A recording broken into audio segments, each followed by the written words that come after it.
Water. All right, we're rolling now. It's the same people all over this. It's actually really different. Because I'm getting a pop. It's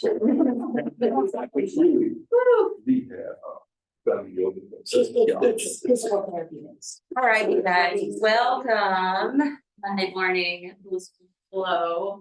I'm still experiencing jet lag, but I'm feeling pretty good right now.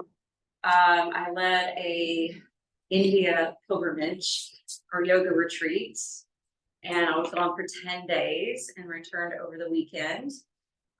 So India is a place that I visited back in the late 90s. At that time, I was flying for a major commercial airline.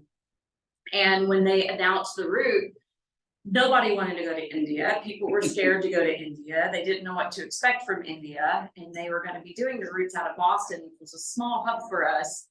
And I immediately volunteered, put in my transfer, and held that trip twice a month for a year and a half.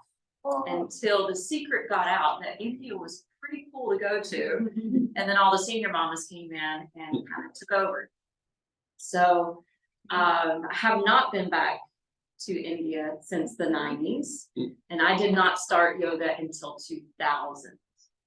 And fortunately, I had a little bit of that background going to India, being immersed in that culture, having that sensory overload, being aware of some of the deities and the symbology and not really knowing what to do with it. But once I started my yoga path and started researching the history and then became a teacher and then started learning a lot about the Indian myths, it all started coming together. So being on this path for 23 years, it's been my hope and my dream to get back to that, what we call motherland.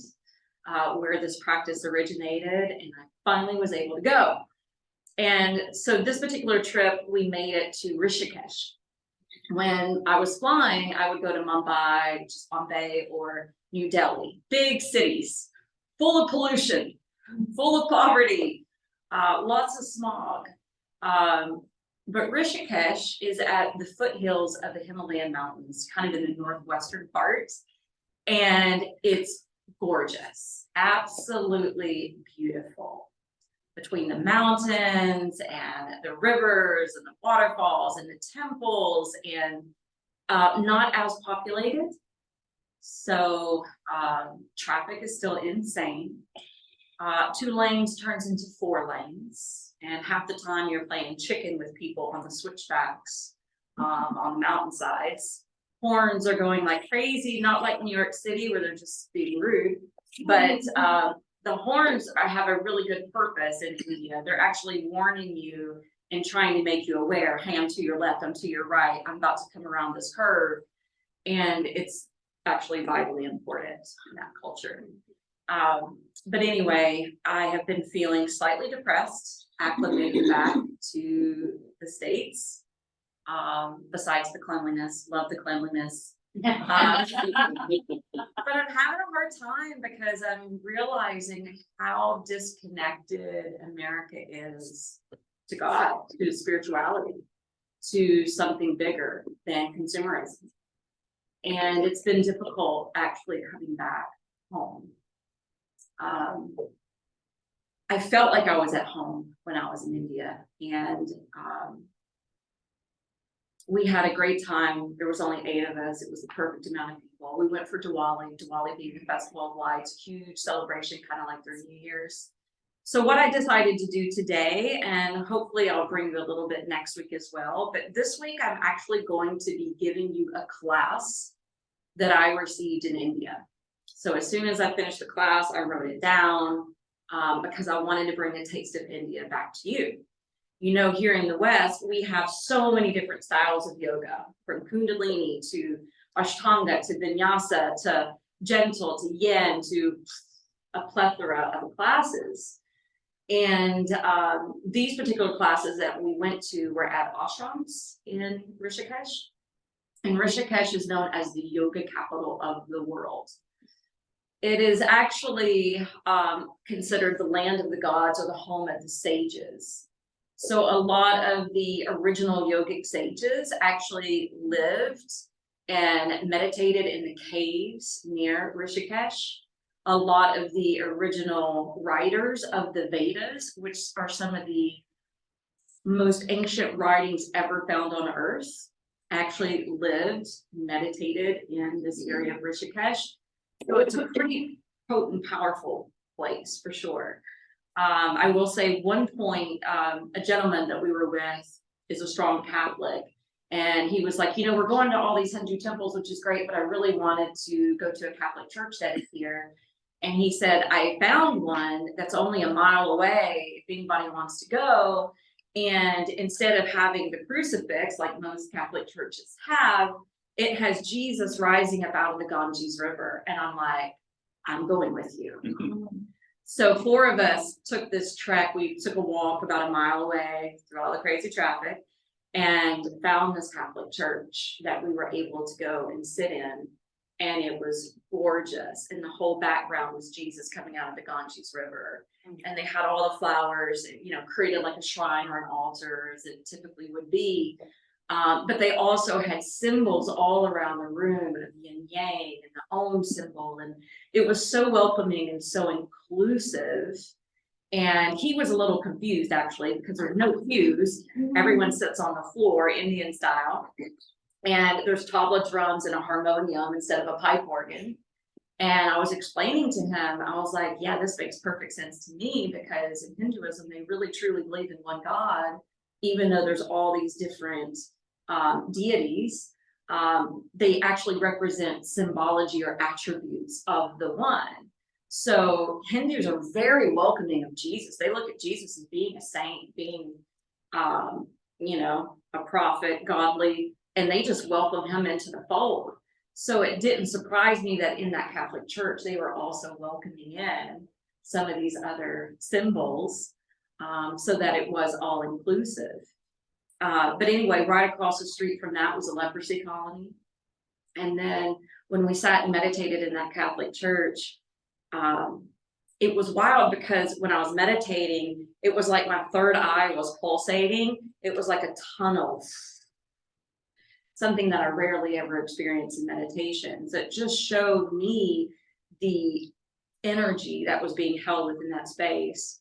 And a couple of the caves that we went to that I was talking to a couple of you about already, one of the caves that we went to along the Ganges River was dedicated to Vasisti, which was one of the original yogic and Vedic sages. And in that cave where we sat and meditated, it was the heart.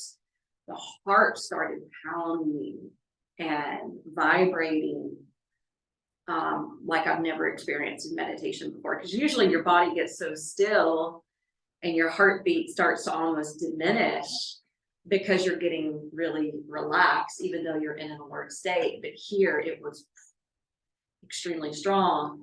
Right up the river from that particular cave was the Jesus cave that I was super excited about, because it actually was named after Vasisti's wife. That was considered her cave.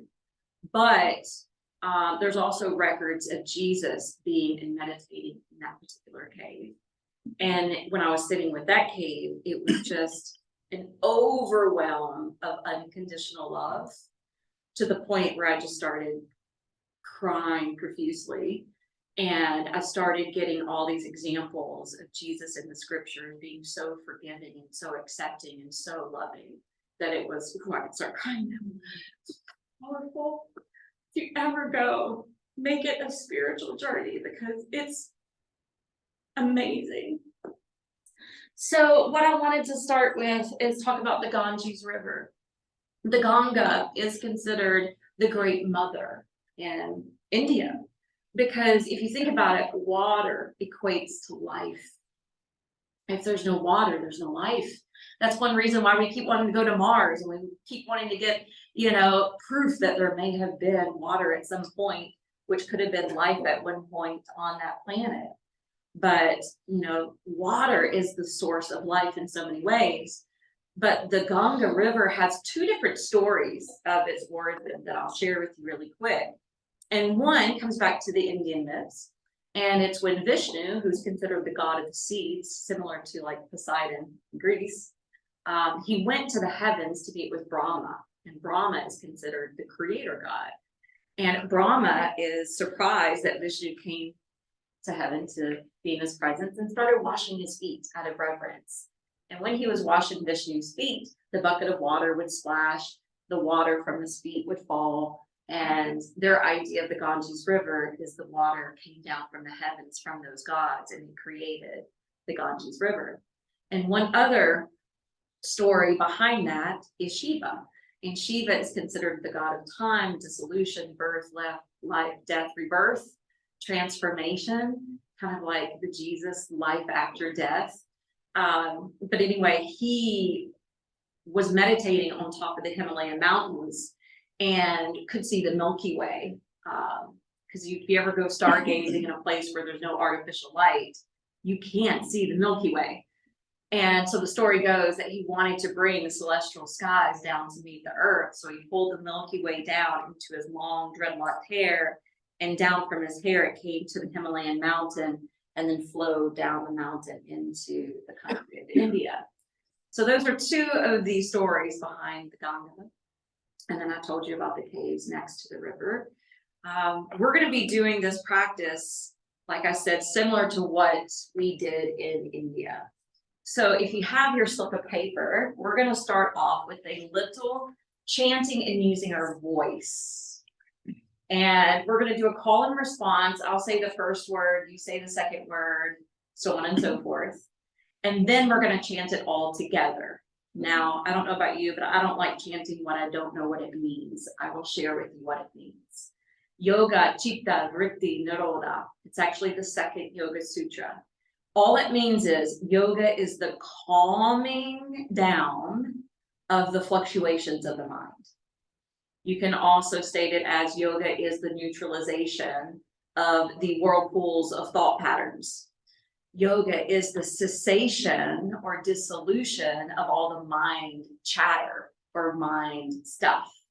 Basically trying to get us into a place of calm, cool neutrality. So let's go ahead and sit up nice and tall. You may want to sit on your bolster, heels, or block for this. And then I'll repeat it and you repeat it after me. Take a few deep breaths first. Breathing in and out through your nose. Allowing the breath to help to anchor you down into your body.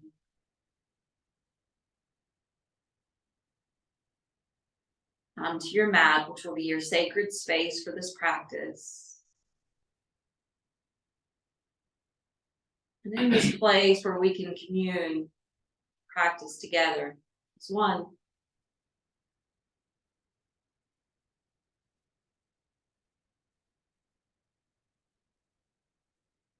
And we'll begin. Yoga.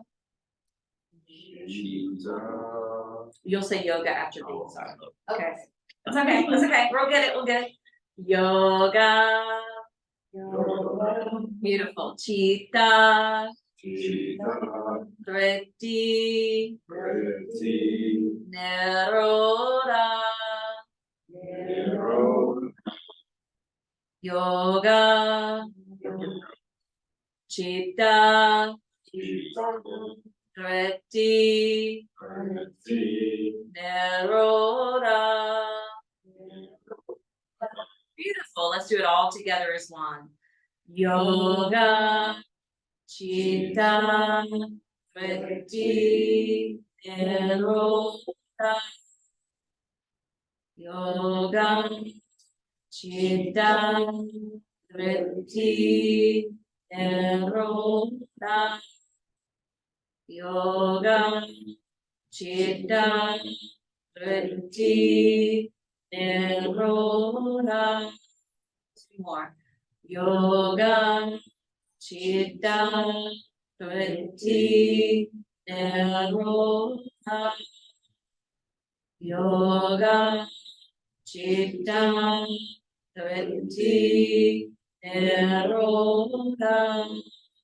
Bring your hands to prayer position at your heart. And take your thumbs to the center point of your chest at the top of the breastbone. We're going to do that one last time. I want you to sing it from your diaphragm, from your gut. And I want you to feel that vibration at your heart and the tingling that stems from your lips. Yoga, Chitta, Vritti, Nirodha. Beautiful. Sit with that.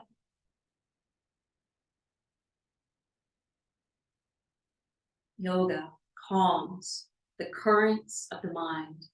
I want you to picture a river in your mind's eye, a river that's flowing downstream, and how there's pockets in the river that are calm and flow gently. And there's other pockets where it becomes rough waters around the rapids. So the yoga, Chitta, Vritti, Nirodha is about calming the disturbances of the mind. When the mind gets stormy, when we're experiencing those inner rapids. On your next in breath, go ahead and lift your arms up high. Have your chin parallel to the floor. Good. Straighten out through your arm bones as much as you can so your elbows don't bend. Good. Your palms are facing the front side of the room. As we're holding this in place, just feel how it lengthens your side body, how it opens up the shaft of your spine.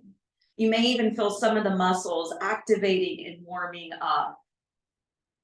Keep the fingers splayed nice and wide. Keep breathing in and out through your nose. And on your next exhalation, fan the arms gently down, and you can even touch the ground with the fingertips. All right, we're going to change this up. Inhale, circle the arms back up overhead. You're going to lace your fingers together and then roll the palms towards the ceiling. Lean your head back, and you're going to look up towards your hands.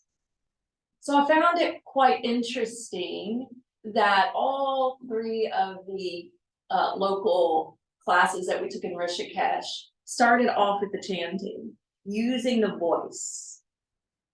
And then we would open up this way, lifting the arms overhead, and we would work the throat center somehow. But I thought it was pretty genius because the throat chakra, or neck center, is the top or the first of the upper chakras that is more of the spiritual center, a little higher than the heart. So keep looking upward. Try not to strain your neck here.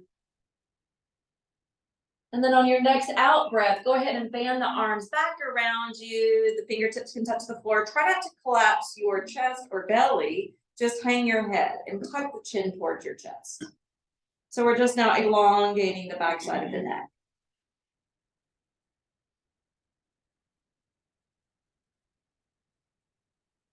Still breathing in and out through the nose. You can practice that Ujjayi pranayama. That sounds oceanic. And you can also practice your deep diaphragmatic breaths. All right, on your next inhale, bring your chin parallel to the floor again. Lift the arms back up overhead. Relace your hands. Roll the palms upward. And as you exhale, you're going to lean just slightly to your left. Good. Inhale. Push up and out through the heel of the hands. Exhale. Go another fraction of the way down. Good. Inhale. Lift up and down again. Exhale. Take it to a deeper degree. You got it. Inhale. Rise right back up.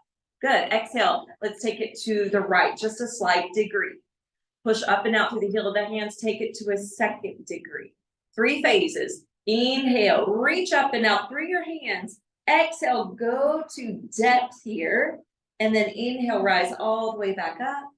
Good. And then exhale, bring the arms down. Good. We're going to shoot away from this bolster. And we're going to try and attempt to sit on the heels. I know this is a lot for the knees and the ankles. So if that's too much, bring your block in between your feet and sit on it. If this is still crazy too much for your knees or your ankles, please take a blanket underneath your knees, come to standing Vajrasana, and you can do it this way instead. which might be slightly awkward with what we're doing, but it still works. So this is a way to modify. All right, we're gonna go through it very slowly at first. Take your hands into a fist.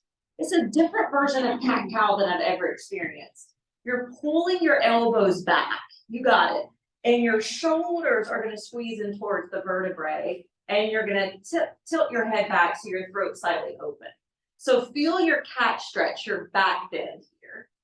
Good. And on your exhale, this is what it looks like. Your arms are gonna stretch out with your fingers. Your belly's gonna scoop in. Your heart's gonna hide away as you puff back into your shoulder blades and your head bows. And this will be the cat stretch. And then we're gonna go through this pretty rapidly. So just work with me here.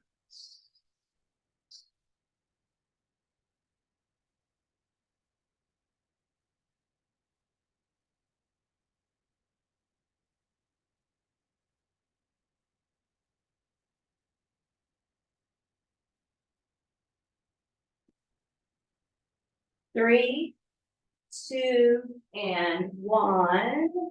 Now we're gonna come forward. If you're using your block, you can set it aside to come to hands and knees, but you're gonna curl the toes under and lift the knees off the ground to downward facing dog. Interestingly enough, in all the Indian yoga classes, they call this mountain pose. Press into the palms, stretch up and out through your wrists. Lift high through your pelvis, through your sacrum. And for today's practice, we're gonna sink low and down through the heels of the feet. I know I do not always instruct that, but I do want us to stretch our calf muscles today and work with the ankles. So notice where the weight is distributed in your hands. I'm starting to notice mine are rolling more towards the pinky fingers. So if that's the case with you, also distribute it towards your index finger and your thumbs. Root the whole palm down. Let your neck be neutral in between your upper arms. Gaze in the direction of the feet or the space in between. All right, on your next in-breath, I want you to lift your right leg halfway up. Feel as though that right leg's an extension of your tailbone, and then start to lift your face, scoop the belly in, and walk your right foot all the way forward and up between your hands. Now, if it didn't come all the way up towards your hands, you're gonna take your hand to your calf and assist it so that knee aligns over the ankle. Let's go ahead and drop the back knee, shin, and top of the foot to the floor. Push down through the right foot and inhale, drive yourself up to half lunge position. From your half lunge, hands are gonna come down to prayer position at your heart. You're gonna twist to the right towards the windows. The left elbow can stack on top or to the outside of your thigh. If that's too much for your body, you can stay uplifted, head over pelvis instead. Now, while you're here, push the arm into the leg, pull the navel up over your thigh, and churn through your chest so that your heart is spinning towards your thumbs. Good, holding and breathing.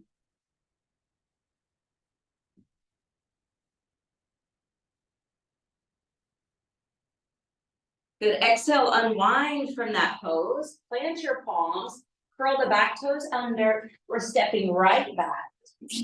Adho Mukha Svanasana, downward facing dog. Or as they would call it, mountain pose. So feel as though you're like one of the Himalayan mountains, and your sits bones are one of the rising snowy peaks at the highest elevation. Keep taking deep sips of breath, oxygenating your system. And let's inhale, lift the left leg halfway up. Exhale, step that foot all the way forward and up between the hands. Give yourself assistance if need be. Sink the back knee, shin, foot to the floor. Inhale, lifting your way up. Anjaneyasana. Pausing here for a moment. And then we're going to activate that twist. So bring your hands down to Anjali Mudra. Start to spin to your left. Stacking the right elbow on top or to the outside of the leg. Take the twist a little deeper, lifting through your belly. Turning more through your chest. Gazing back towards the left elbow. And keeping it on the rise.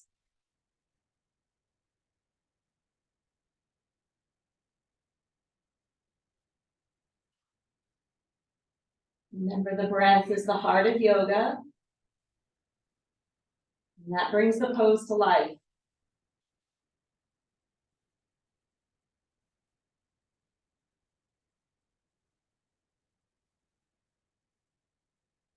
Always focusing your eyes on one steady point to help with mental concentration, to aid your focus.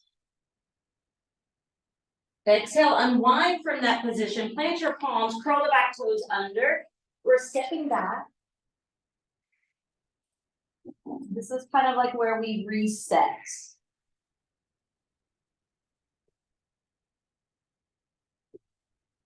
Engage your muscles. Remembering the spiraling effect from your arms, from your legs.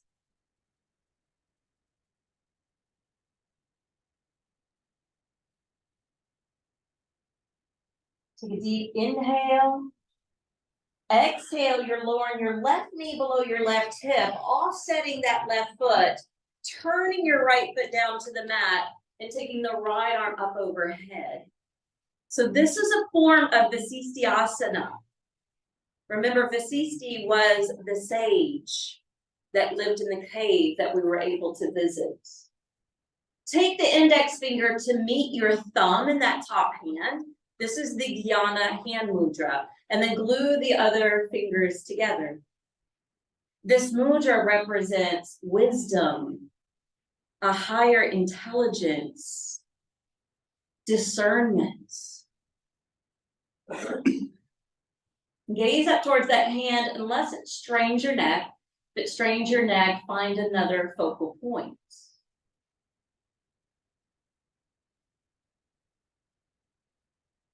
So again, I'm bringing India to you. This class was directly taken from Rishikesh. I'll go back to my regular style next week. As you exhale, bring the right hand down as well as your right knee. Then recurl your toes, pop back up into your mountain or downward facing dog.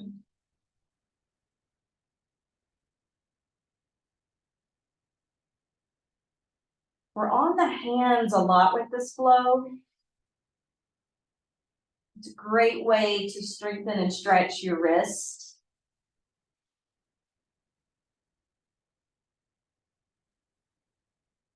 Keep lengthening through your spine, especially that space behind your heart. And hopefully you can even feel the openness in the pits of the arms.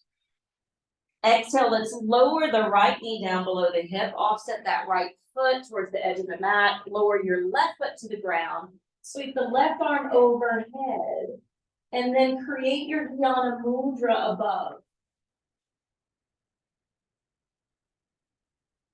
As you're gazing towards your hand, you can be contemplative about this symbology of wisdom, higher intelligence, and discernment.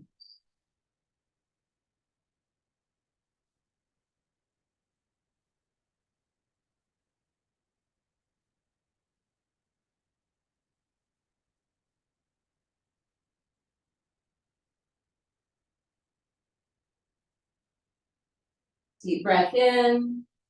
As you exhale, lower your left hand, left knee, and on your next breath, lift up, downward facing dog. Sailing your sits bones high up in the air and letting your head bow between the arms.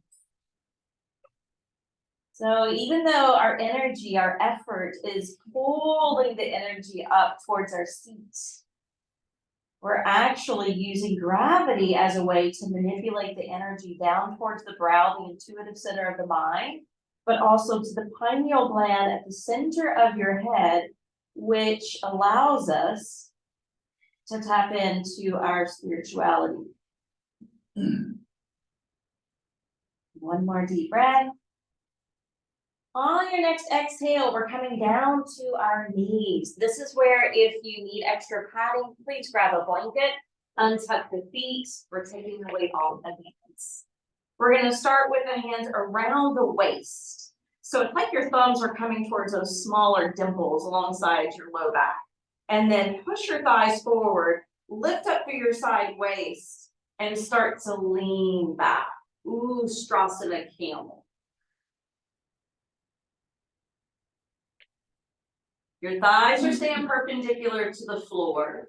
Your throat's wide open, you're looking up. And I want you to affirm mentally, as you emphasize your inhalations, with calm faith, I open myself to more and more light. On your next inhale, drive the head and heart up. And as you exhale, you're bringing your hands beside your knees, but you're keeping your hips away from the feet. You're rounding the upper back and dropping directly to the top of your head. Now, the weight is actually going to be in your hands, knees, shins, feet. Very little weight on the top of the head. Your elbows are squeezing in towards your outer thighs. This is Sasangasana, hair pose. Now bringing it to the crown of the head. This energy center, which is about higher wisdom and the state of unity and oneness. Good. Now gently start to sit back on your heels or potentially grab that block again, and the block can go in between the feet. So we're going right back into repeats, okay? So inhale to cow, exhale to cat, and then more rapid.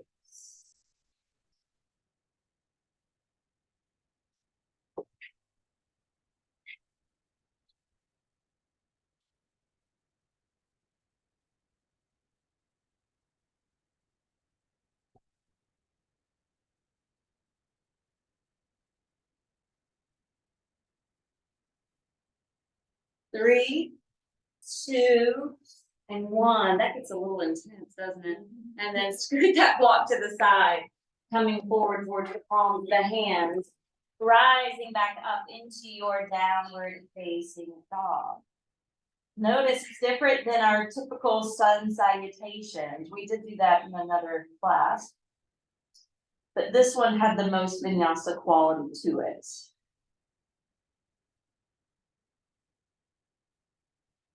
Notice we're not rushing from one pose to the next. That's American style. We're not trying to fit in every pose in the book. Again, American style. All right, inhale, right leg lifts. Exhale, step that foot all the way forward and up between your hands. Go ahead and sit the back knee to the floor, untuck the back toes. You're coming up into Anjaneyasana. All right, so basically we're going into repeat mode. Hands to prayer position, you're twisting to the right. The only difference is when you turn that belly toward that front leg, go a little deeper in your twist as we did before. And the only difference here is if you did want to potentially amp it up, curl the back toes under, lift that back thigh, and you can do a deeper lunge. That is yogi's choice.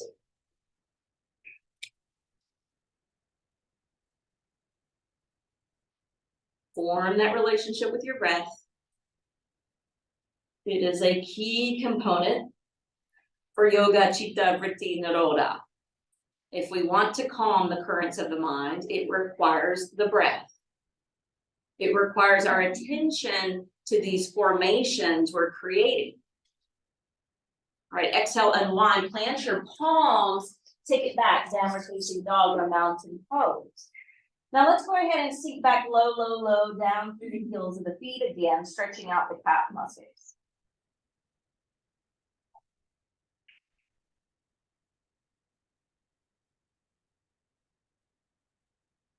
Breathe strong and vibrant. Inhale, lift your left leg halfway up. Sweep that foot all the way forward and up between your hands. Sinking the back knee, untucking the back toes, pulling up through the pelvic floor with your root block. Arms lifting overhead. Exhale, hands to heart, twists to the left. Your option is to stay here or curl the back toes and lift that back knee.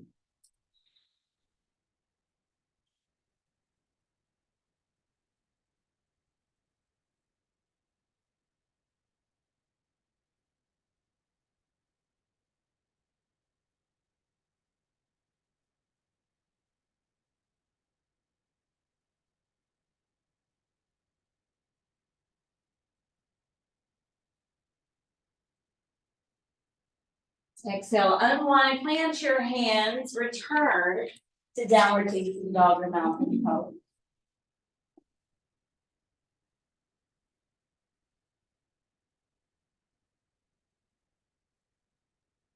Softening the skin of the face, the muscles of the face, even your jaw.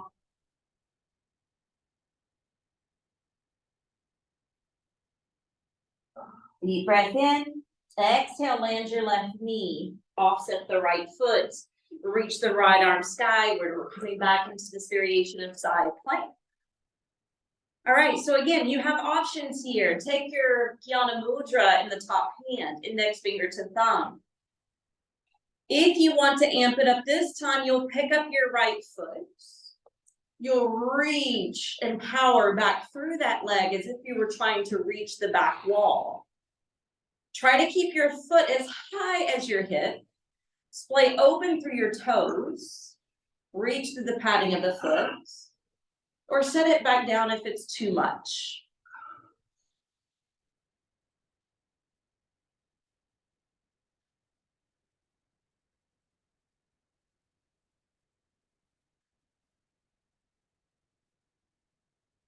Exhale to table. And then return to downward facing dog. Again, notice we're not rushing from one pose to the next. In every position, we have time to be here. To learn something different about ourselves. Let's bring the right knee down to the floor. Send your left leg back, left arm overhead. Create the mudra up above. And be here first. And then pick up your left foot and just test the waters. If this creates a storm in your mind, if the waters start becoming like rapids, then set the foot back down. Yoga, Chitta, Vritti, Nirodha.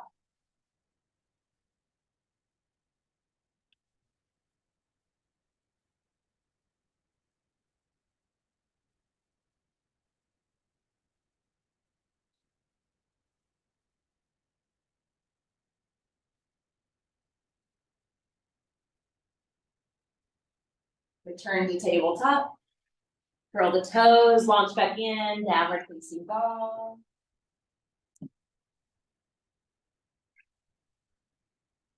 From Adho Mukha Svanasana, take a deep breath in.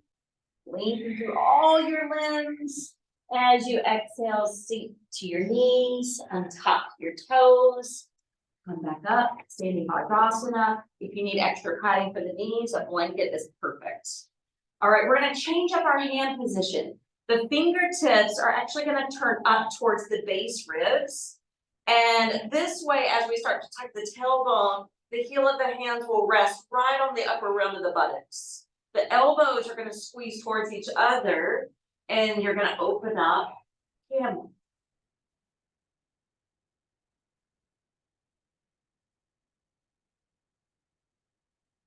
Bring this thought to your mind.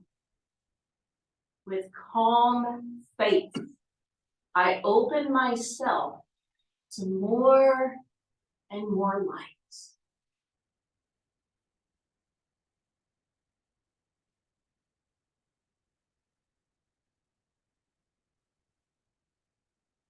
Inhale, bring your head up. Exhale, this time you're gonna grab your ankles, but you're pulling the navel in, driving the forehead close to the knees, resting on your crown. Feel that nice stretch in your upper back and the backside of your shoulders. A different variation of hair pose. Sasandasana.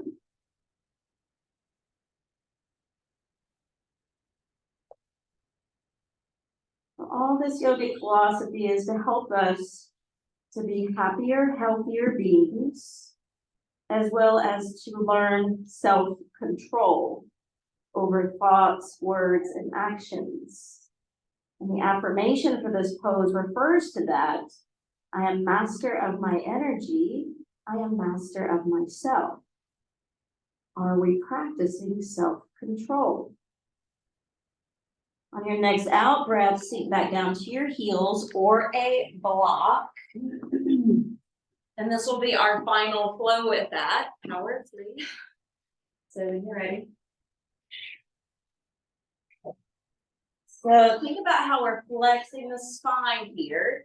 This actually aids the inner organs in the upper body. Saying that as my dad is currently getting his gallbladder taken out.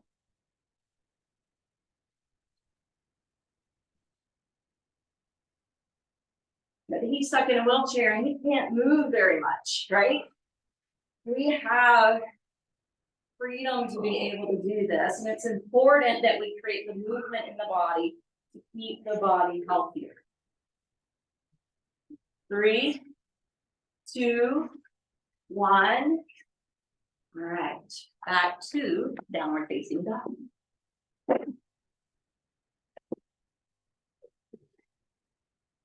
Good. From Adho Mukha Svanasana, let's lift that right leg up. Exhale, step that foot all the way forward and through between the hands. Now again, you can set the back knee down first, coming up to Anjaneyasana. You can also keep the back knee up and come to crescent lunge. And then we'll take the twist. From the twist, you may already have gone into that position from crescent lunge.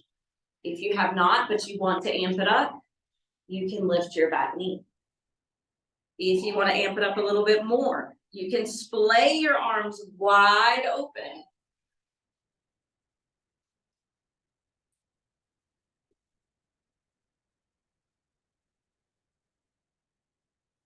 Don't lose sight of your breath. Keep it under your command. Good. Revolve out of the twist. And downward facing dog or mountain pose.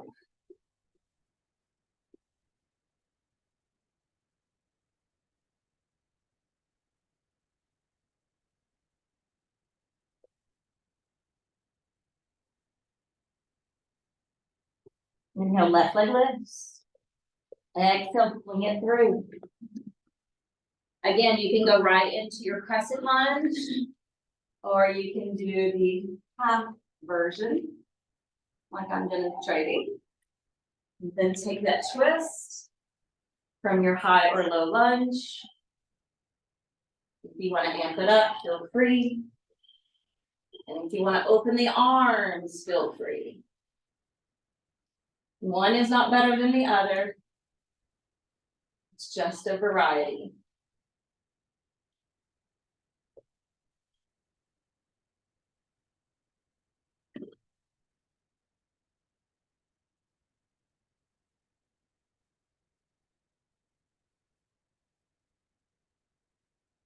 Okay, let's unwind, step it back.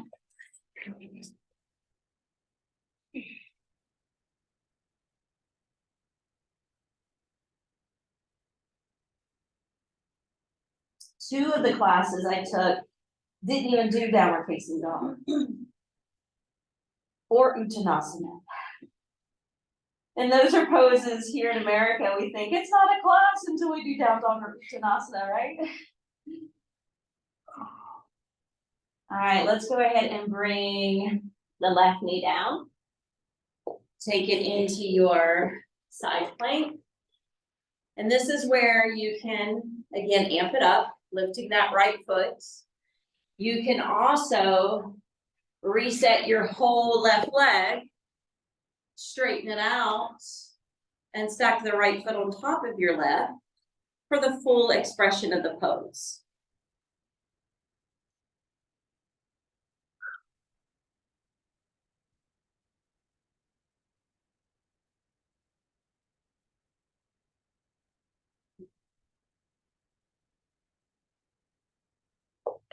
Right. Returning to plank or table, which will take you into downward facing dog.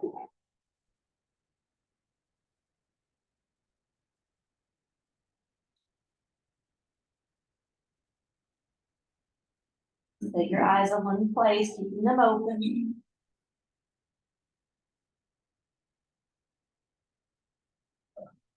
Learning how to be in a meditative mindset with eyes open is important.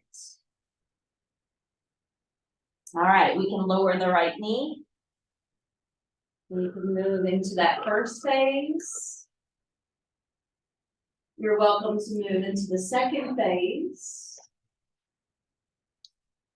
You're also welcome to reset the whole right leg on the outer edge of the right foot and stacking the left ankle on top. This is Dhyasana. Side plank. Building strength, building discipline, staying committed. All right, full plank or table. Returning to downward facing dog or mountain. We're almost done with this sequence. We have another camel and hare pose. So let's come to the knees, take the weight off the wrist, and come up to standing Rajasana. Okay, so if you want to be gentle, first phase. If you want to go a little deeper, the second phase. If you want to go to the deepest expression, fingertips to heels, but you don't want the hips back. The hips have to be forward, aligned over the knees. So if you take your hands down, you have to push them up again. You got it.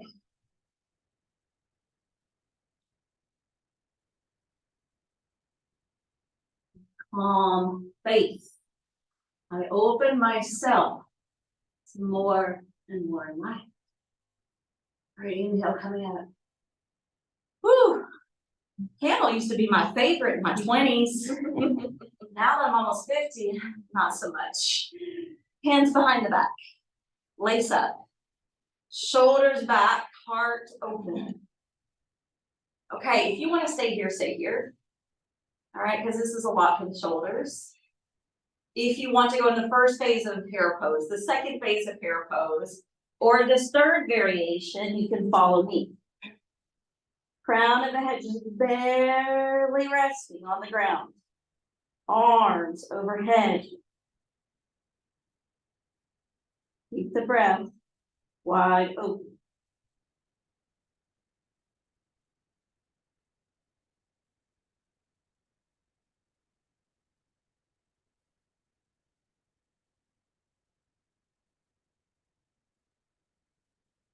Inhale, lift your head up. Release your hands apart. Stack your hands in front of your legs. Crisscross your ankles. Push away from the hands and sit back, if that works for your knees. Okay, we're gonna cross one arm behind the back and the other arm behind the back. So just notice which arm's at the bottom because we're gonna switch it in a moment. All right, lift up through the chest. Drop the shoulders away from your ears. Lean over the left side of your lap. Hinge forward from your hips. And let your head fall heavy towards the knee. Doesn't have to touch the knee.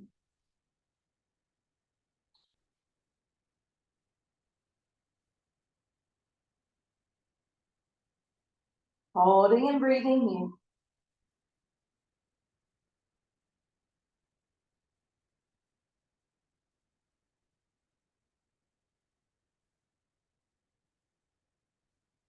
Inhale back to center. Notice how you cross your arms, cross the opposite way now. Heart up, shoulders down.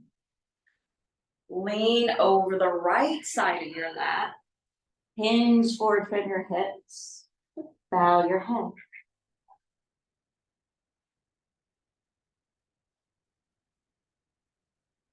Slow, deep breathing, in and out breathing.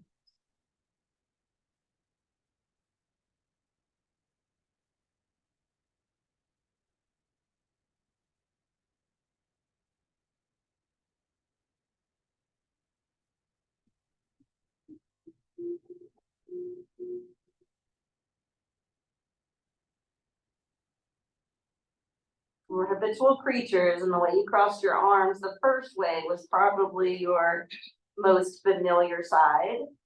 Second side might have been slightly awkward. Let's inhale, come up. We're gonna keep it on that second side for good reason. And we're gonna go to Yoga Mudra. And that means we're folding straight down the middle. And stop at any point you need to along the way. Some of you may have enough flexibility to go all the way down to your brow. Don't worry if you can't. Comes with practice.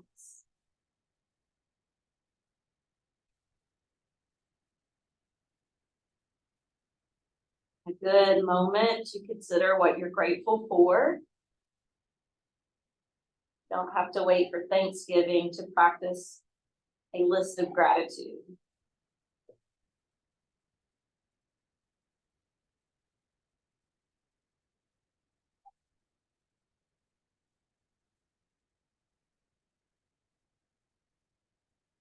Inhale, coming up. All right, now I'm on the backside of my mat. You probably are too. So let's scoot a little bit more forward. So where the heels are kind of lining up on the edge of the mat.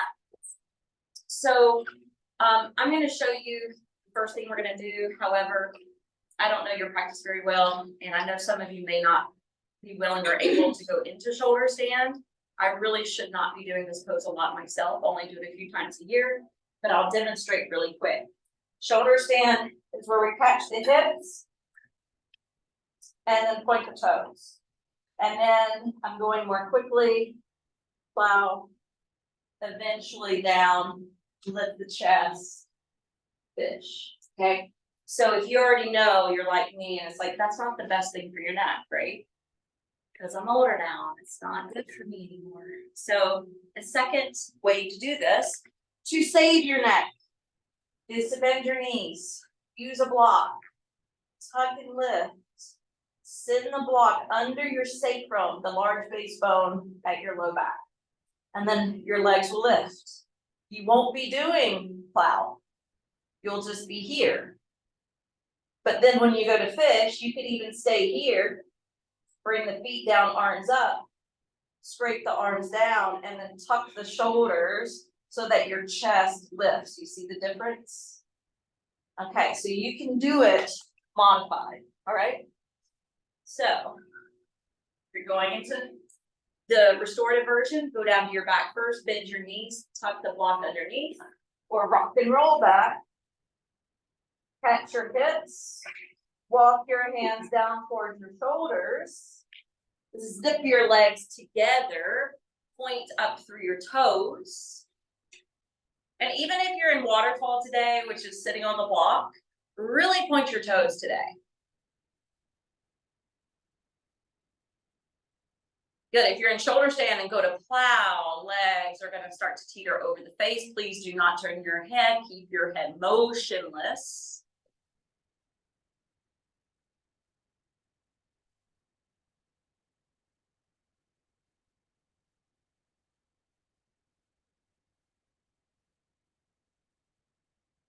All right, if you're in waterfall, you're gonna bring your feet to the floor, restorative bridge. If you're in your plow, you're gonna crunch your belly and you're gonna roll down one vertebra at a time, lower your feet, lock your hands up underneath your thighs, push your torso up, and lean your head back. So you have a nice back bend. If you're resting on the block, lift your arms up Bend the elbows, scrape them down alongside your ribs, push down through the upper arms, tuck the shoulders under the body, and open up the cavity of the chest. Keeping your knees narrow.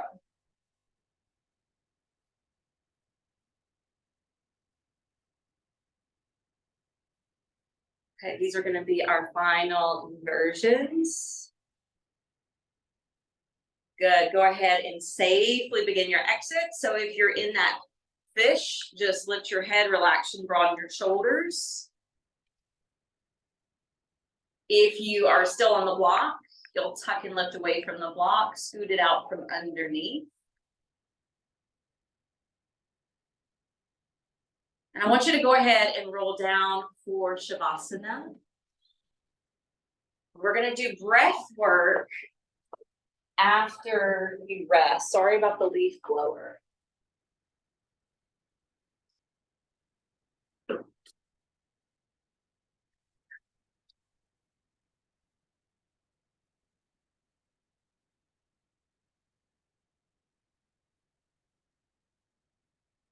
So when you're in Shavasana, the feet can be lined up parallel or apart.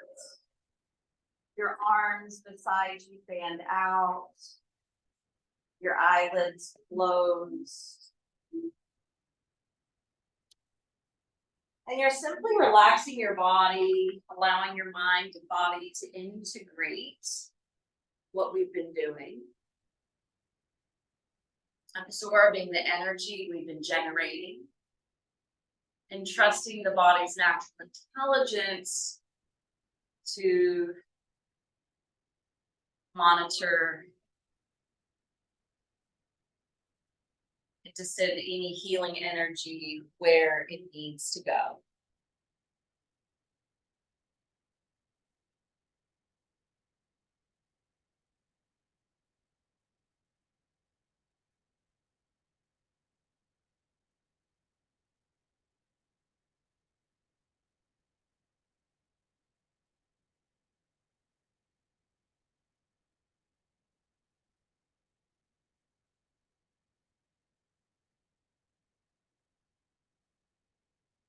Try not to chase down your thoughts. Let them go one by one.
Let's all take a cleansing breath. Breathe in through the nose, out audibly through the mouth.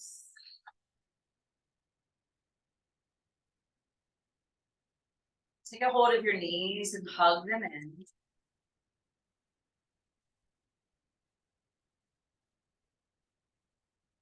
Give your back a little love by rocking side to side. Roll over to one side of your body. Push down into the top hand to come up. And we're gonna finish with breath work. All the classes ended with breath work. Really, really enjoyed that actually. So your first breath work is gonna be the Nadi Shodanam, alternate nostril breath. where we're gonna be using the hands. So your first two fingers of the right hand are gonna close towards your palm. Your ring finger and thumbs will be opening and closing the nostrils. So go ahead and pick up your right elbow. Take your thumbs and close the right side of the nose. Inhale through the left. Pause at the top. Lift your thumb. Close the left side with the ring finger. Breathe out right. Keep that opening on the right and breathe in. Swap the fingers and now breathe out left. Breathe in left. Breathe out right. Breathe in right. Breathe out left. Breathe in left. Breathe out right. Keep going. Remembering that this type of breath can balance the two hemispheres of the brain. Create harmony in the body.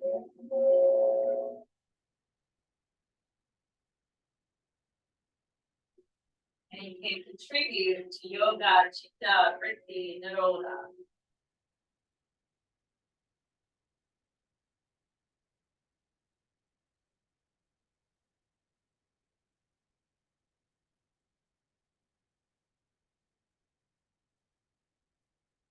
Do another round.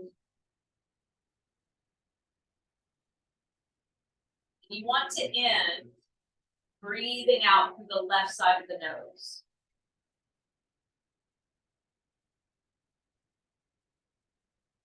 Once you complete the exhale to the left side, you can remove the mudra from the face. And open up the eyes. The last breath will be breath of fire. And it's pumping the belly in and forcing the out breath. So it's like this.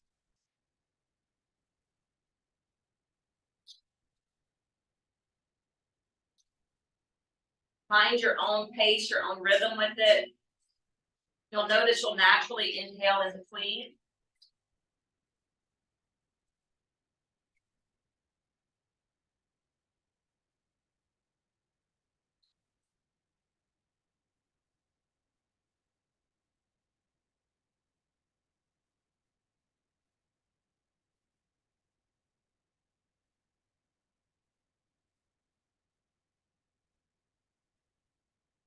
The only exception to this breath is if you're pregnant.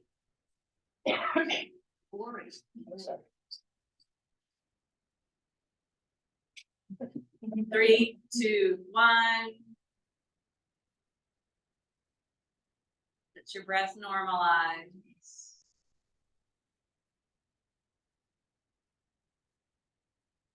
Draw your hands up to prayer position at your heart.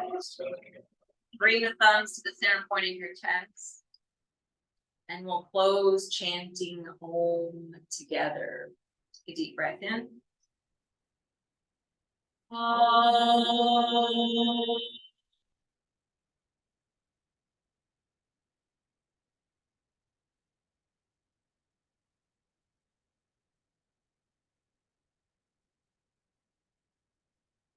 Shanti, shanti, shanti. Namaste. And I'm happy to report they closed every class with namaste. Thank you for sharing that. Welcome, little India for you. You're welcome. Here, you want your little sheet for the next class? Maybe I'll let you go.